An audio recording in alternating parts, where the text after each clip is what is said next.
In this video, I just want to highlight the major error type that we're going to see in many of the grammar errors that we're going to look at in the questions. And that is this thing called agreement. An agreement is basically this idea that all the pieces of the sentence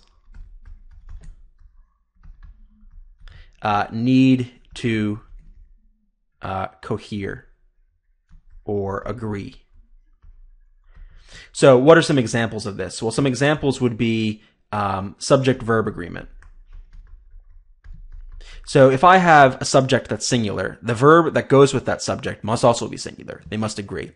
Another example would be pronoun agreement. If I have a pronoun replacing some noun, right, some antecedent, and that noun that's being replaced is singular, then the pronoun's got to be singular, right, not plural. What else? You can call, well, noun agreement would be another explicit example.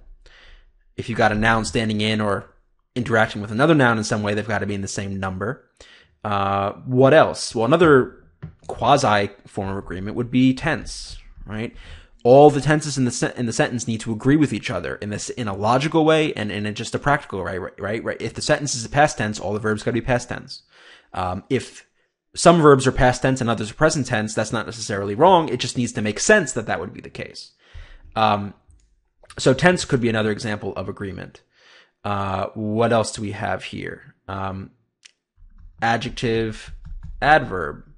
So this isn't exactly like an agreement error, but the idea here is if I'm using an adjective or if I'm using an adverb, it depends on what word is being modified by that word. So if I'm using something to describe a noun, I use an adjective. If I need to describe some sort of action, a verb, I would use an adverb, right? So there's some sense in which those words agree with each other. There's got to be a connection, a coherence between them. So that's the major thing we're going to focus on here is when you're looking in the sentence, make sure all the parts fit together.